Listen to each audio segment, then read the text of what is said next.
So, hello, Marina, Hi, Professor Renat. Bers. Thank you so much for doing this interview for the course EdTech Entrepreneurship at the Technion. And we're all very excited about it. Marina, I have several questions for you. In parallel to your academic career, so you are a professor now at Tufts University and soon Boston College, you developed several edtech tools like Scratch Junior and Kibo, and co-founded KinderLab robotics lab. So tell us a little bit about this. How did it go together?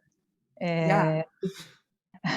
I'm Yeah. actually really curious. How did you manage to do that? Yeah. Each one in like separately is very demanding and challenging, and you managed to do both of them. So Yeah. So it's well, first, nice to be here with all of you. Great. And thanks, Renat, for inviting me. So it was a 2011, the year, Mhm, where I submitted two grants for National Science Foundation with funds of our research. And one was in collaboration with Mitch Resnick mhm, to do Scratch Junior. And the other, at the same time, was to create a robotic system for little kids that mhm, happened to be mhm, Kibo. So I mhm. submitted both, and the same Ah, year I got both of them, which was wow, unheard of. wow. So in a sense, it was very tough, but it was nice because I was thinking about programming languages for kids with tangible applications, but also with screen-based applications, but at the same Mhm, time. So the philosophy it was mhm, parallel. And so, we did 3 years of research on both, mhm, and we launched Scratch Junior in 2014. And we had at the time the predecessor to Kibo was called Kiwi. That was the kids mhm, invent with imagination. And so, here after 3 years, the grants end and you mhm, can mhm. close the project or move into another project. Yeah. But what we found with my lab is that both projects, children, 4 to 7 year old, and teachers Mhm, and parents really like them.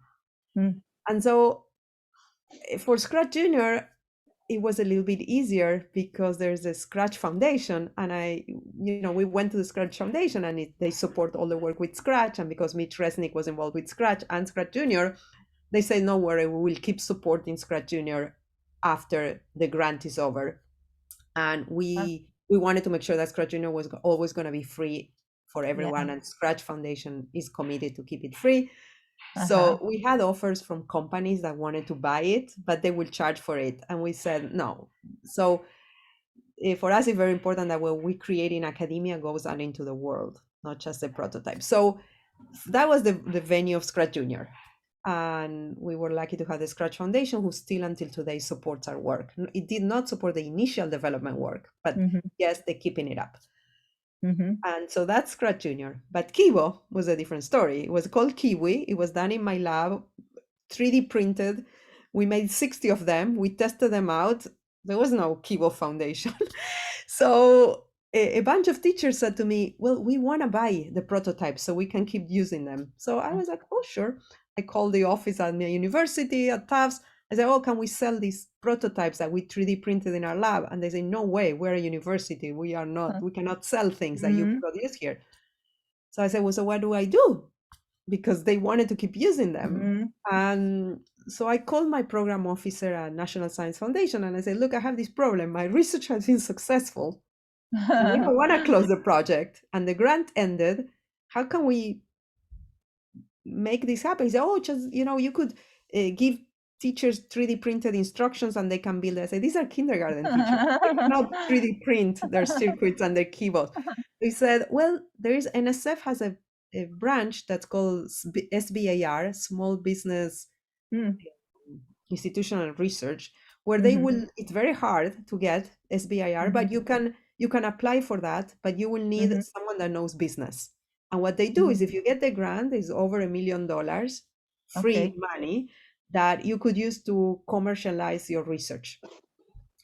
So I was, oh, this is fantastic, but I needed a business partner. So I didn't know any business partners. So in my kids' school were a lot of business people there. So at birthday parties, while we were waiting, I kept Wow. talking to people and trying to figure out. And there was this friend of mine who was a robotician and a business person that actually had developed a big robot that was sold to Amazon. And I heard at the business party that he was retiring because he had made a lot of money. So his name is Mitch Rosenberg. So I said, Mitch, another Mitch, not Mitch Resnick, Mitch Rosenberg. I said, Mitch, do you want to go for a walk? I have an idea. So we went for a walk and I told him that I need a business partner. And he said, look, your project sounds interesting, but I'm retiring. I'll help you. And also I didn't have money to pay him because I didn't have the grant yet for the business. So I said, I'll help you for a year. I said, you just need to put your name in the application as someone that knows business. I'll write the grant. I'll do everything. Just put your name.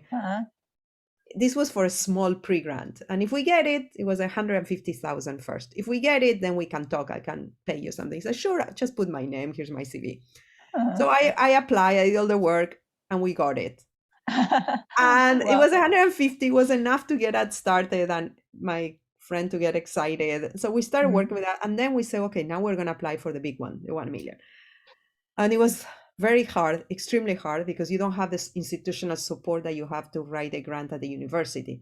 We had to do everything on our own, the budget, like every submissions, all the forms. It was very hard.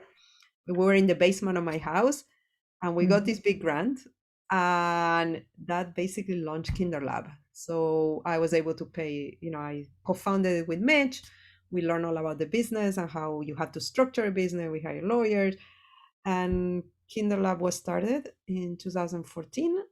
In the basement of my house, I had my whole family and my whole neighborhood and my whole synagogue coming on and building kibbutz. And we did a Kickstarter that was successful. It was very, very, very tough. And one day, in Boston, there's ice in the winter, and I was carrying all these pieces of electronics into my basement, and I fell on the ice, and I opened my head for 14 stitches. Oh my God. I had a concussion. It was terrible. My kids found me with blood all over. And that day I said, I'm done. I cannot have this basement be a startup. I had people coming in and going, and the FedEx and this and shipping. So I said, we needed to rent a space. We need to hire someone. And so we rented a space. That's still our factory. And we have right now 8 employees. And it's amazing. And I'm not very involved in the company in the day-to-day. I'm kind of the chief scientist and co-founder. I direct the board meetings, but I decided that my passion is in the research in the lab. And so I spend most of my time in the lab, and I kind of help KinderLab with big picture, but I'm not involved. I don't get a salary from KinderLab. I'm not involved. If one day it sells, it will be fine, but I don't think it's gonna sell for now. So Mitch is still there, Mitch Rosenberg? So Mitch Rosenberg is the CEO, and what happened, he started as a friend, really to help me out. And then he's not doing this because he's gonna be rich. He knows this is not, but he believes in the mission. He can draw a salary. We have 8 people, and he was an executive in a robotics company, and he knew how hard it was to recruit good programmers. So he really believes in the mission of starting early. And so he feels that this is his contribution to the world, to create a company that can help. So he's still there, and we have the 8 people that work with us. Most of them are with us from the very beginning. Wow. Yeah, that's amazing. And again, we are all there for the mission, right? This is not something that will turn very quickly, or it's a hard work company, it's an educational company. It's as long as we can meet our cost, we're happy. Did you ever have like competing, like forces, like one, towards like the research and one towards, I don't know, like the user or something? Yeah, because for example, I worked at the Center for Educational Technology for many years, and they are developing products, right, to be distributed in Israel.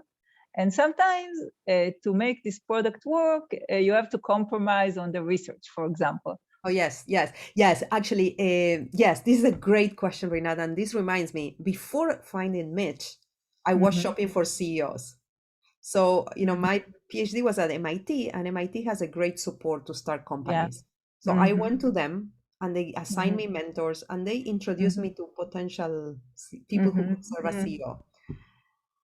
And all of them were maximizing money over what we know was the right Mm-hmm. thing, because Kibo is a very expensive product, because we made Mm-hmm. decisions that are expensive, but we know Mm-hmm. that teachers liked it. It was based on 3 years Mm-hmm. of research, like wooden blocks. Mm-hmm. Very Mm-hmm. expensive. Have a Mm-hmm. wooden piece, have modules that you put in and out. It would be easier if they were just, you know. Mm-hmm. So it was a lot of decisions that we made that were based on the research and not on make it financially Yeah. viable. Mm-hmm. So when I was shopping for a CEO, a lot of the CEOs were, I mean, most of them actually, and that's their job, right? Wanted to reduce cost, because if you can reduce cost, you can be more massive. And I just wasn't ready at the time to compromise on the research, because this came out of a research lab. Yeah. And well, Mitch Rosenberg, he cared about the mission as well. And so that's what I felt safe with him. I felt like he's not going Mm-hmm. to turn around or change. And we actually Mm-hmm. turned down investors who wanted us to change the product. Ah. So that's really important. Him and I are very aligned. Mm-hmm. We might not be going public, right? But we are Mm-hmm. aligned in terms of what is the goal of this company. Mm-hmm.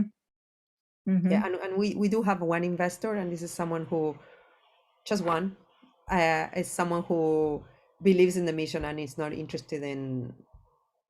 I'm sure he'll be happy if we make money, but he's not pushing for that. So we feel like we can keep true to our mission.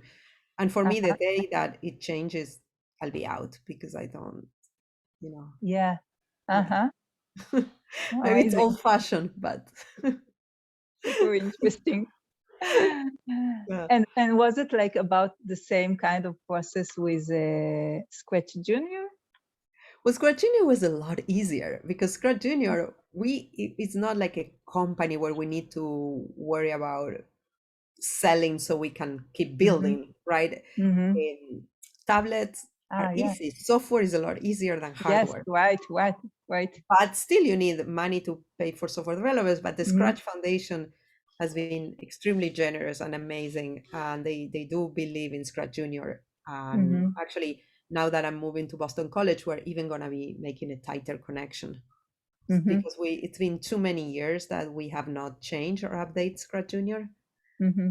because the Scratch Foundation didn't have the resources, but now they have the resources and they have the commitment. So we'll Mm-hmm. be, updating and growing Cool. Scratch Junior as well. But it's Cool. two very different processes, right? Mm-hmm. And Uh, is there like a CEO to Scratch Junior, or who is no, like so managing? yeah, so Scratch Junior was founded by the Scratch Foundation. Scratch Foundation. No, you said Scratch Foundation or Scratch Junior? No, Who? Scratch Junior. Sorry, No, no, Scratch. I'm the CEO. It's not a CEO. You. So basically it's done in my team, Mm-hmm. and we work very closely with people in the Scratch Foundation, Mm-hmm. a product developer, Chris Garrity, who's Mm-hmm. amazing, Mm-hmm. and Jess Westblake in my lab. Mm-hmm. Next year she'll be moving into a designer position in my Okay. lab as well, but it's gonna Uh-huh. be, her position will change to a Scratch Junior Okay. learning specialist. So Mm-hmm. right now she does a lot of things. Next year she'll Mm-hmm. only be focusing on product. Okay. And if it's a research project, it's still a research, Mm-hmm. and if we need to make technical decisions, we make them together with Chris from the Scratch Foundation and other people from the Scratch Foundation. If they're big, I'll consult with Mitch Resnick, but he's not so involved in Mm-hmm. nowadays as he was at the very beginning. Mm. Cool. Yeah, so but it's basically managed by the lab, with funding and with developers from the Scratch Foundation. Yeah. Amazing. So, Yeah. so you mentioned Mitch, and it brings me to the next question. So you belong to a very prestige group of people who studied at MIT with the late Seymour Papert, Professor Seymour Papert. who is the father of the constructionist learning theories, and who also made a big contribution to the field of computer science, and was also an entrepreneur who developed the programming language Logo. And not surprisingly, many of his graduates became also a combination of like researchers and entrepreneurs, like you and like Mitch Resnick, who developed Scratch, and Uri Vilensky, who developed NetLogo, and also as a professor at Northwestern, and Mitch Resnick is a professor at MIT. And so I'm curious to know how was it like to be a student of Seymour Papert? What did he do that made all of his graduates become, professors and entrepreneurs at the same time? Yeah, no, that's a great question. I don't know what he did in general, because the Seymour Papert that I met was an older Seymour Papert than the one that Mitch Resnick met, and then the one that Uri Wilensky met. So I think Seymour changed in the years, but I think the same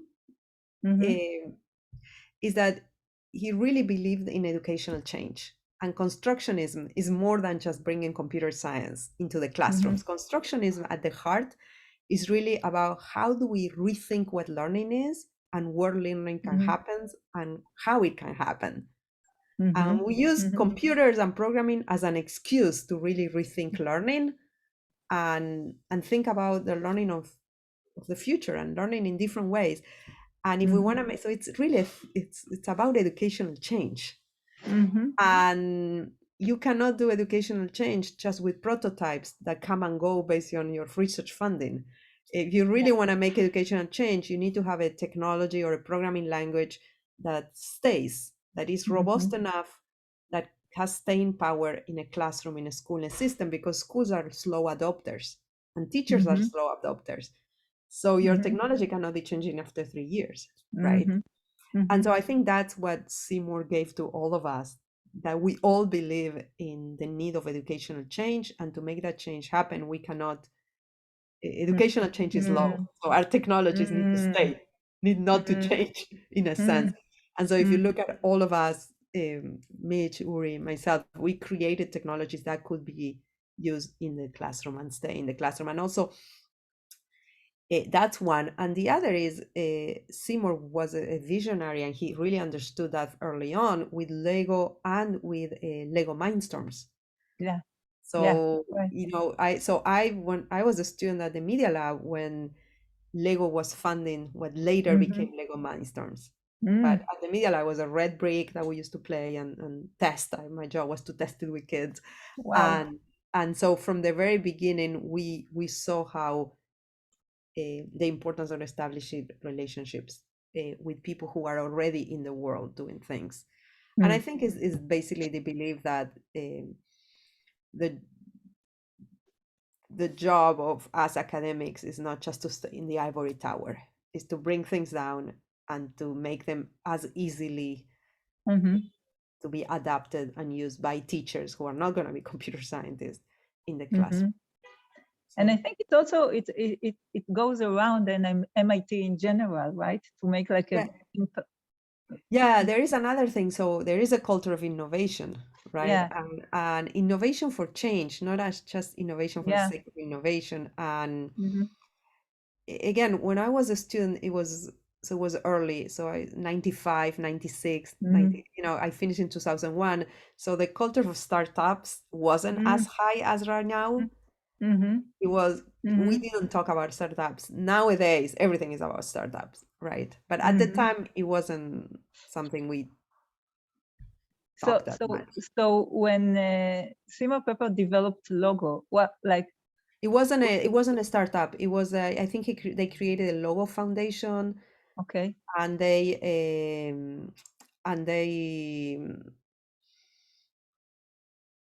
I don't remember the history, but I don't. They aligned with a company called Micro Worlds, and there were Uh-huh. different versions. There was always a free version, so I don't really know the history of the world. I know there was a Micro Worlds company, but there were Mhm. several ones. So I don't want to talk Mhm. about that because I really do not know. I was a Mhm. kid in Argentina, and I remember IBM had a free programming class with Logo, and my parents were like, "Oh, they provide free snacks. Go." Wow, So when I was a kid, isn't that amazing? 10 years old, I was playing with Logo in Argentina, and then who knew that 20 years later, 10 years later, I would be studying with Seymour. So That's amazing. Yeah, I actually still didn't understand how we managed to combine, like, because it was also very much in the area of computer science with the perceptrons, yeah, but I guess he did a postdoc with Piaget. So this is where he got the educational, like yeah. influence or. Yeah, so I don't know if it was a postdoc or just a research experience with him. So Mm, basically, what happened is, I think it was a research experience. So he was the director of the artificial intelligence lab with Marvin Minsky at mm, MIT, mm-hmm, and their mm-hmm, job was to build the smartest machines. mm-hmm, And what happened is, after a while, so if you want to build the smartest machines, who are the smartest machines in the world? The children, right? mm-hmm, Children. They're the mm-hmm, smart. They learn on mm-hmm, their own. So mm-hmm. he went to work and study with Piaget.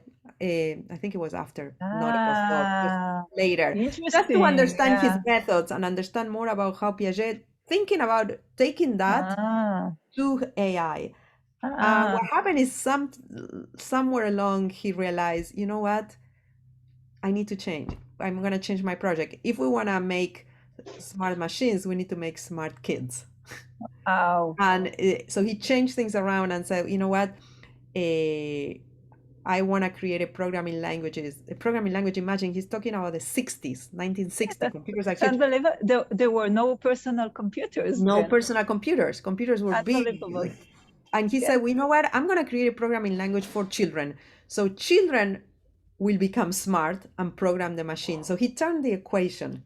unbelievable. Yeah, And wow. that's how his research started. And I think he was South African, and Mm. he really, and he was Jewish, by the way. Ah, ah. And he really believed in the need of changing societies. He was very influenced Mm, by Paulo Freire, Brazilian pedagogy of the mm-hmm, oppression. And he understood that maybe for him, it wasn't about computer science education. It was about learning how to think in new ways. mm-hmm, mm-hmm, Today, we would call those ways computational thinking. But at the mm-hmm, time, it was thinking in new ways.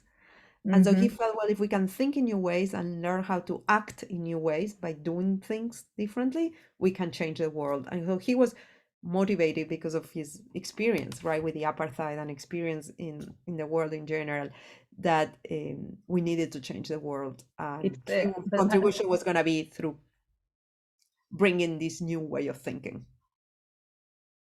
it's unbelievable how much he was ahead of his time, right?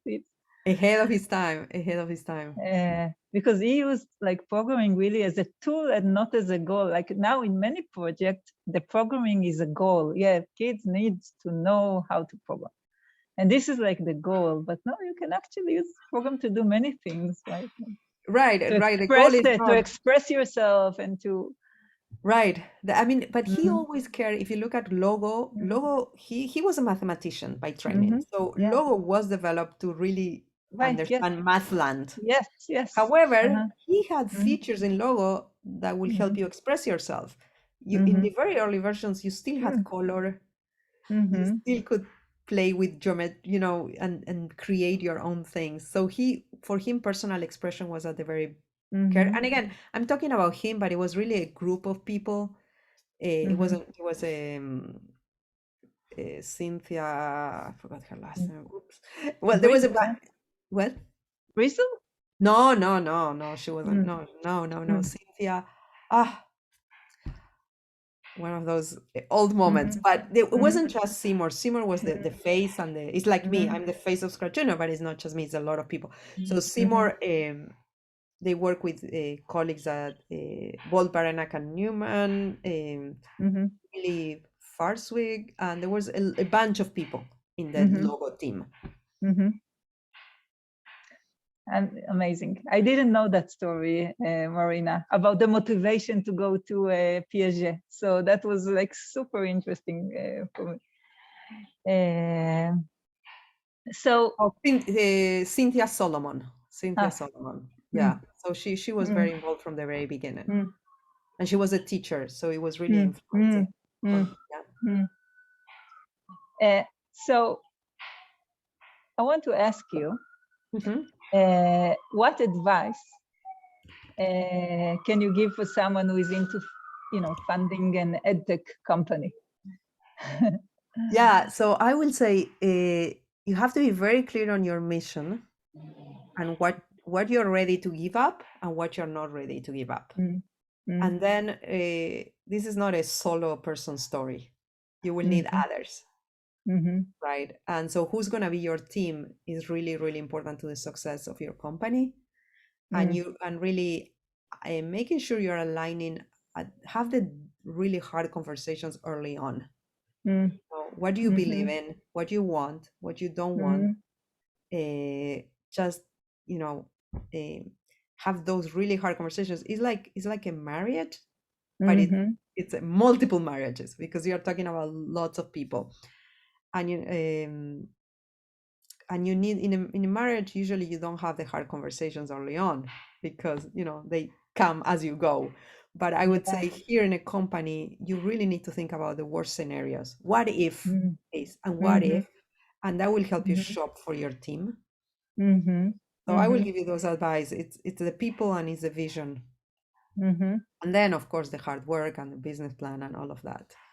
But I think a lot of the companies they break early on because there's founders are not aligned.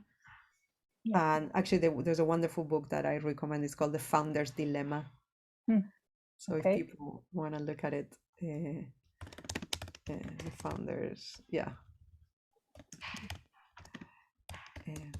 and also edtech is not, I don't know many edtech companies that if you're doing it to be rich, I'm not sure if edtech is maybe, but you'll have to make a lot of compromises because it's called schools and educators are not always the first adopters of the highest, coolest technology. Right. It's not the best target audience, for money. Right. And the other thing I would say, look at your expertise. You not one person can do it all. So look at your expertise and what other expertise do you need. So form your team based on expertise as needed as well as vision. Marina, just a second. Someone is knocking at my door. Just a second. Yeah.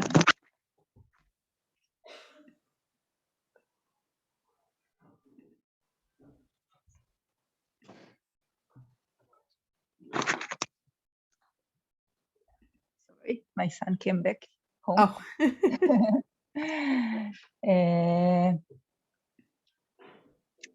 Great. So Marina, thank you so much. You're welcome. And I'm looking forward to seeing you in person. Yes. So thanks for now. I will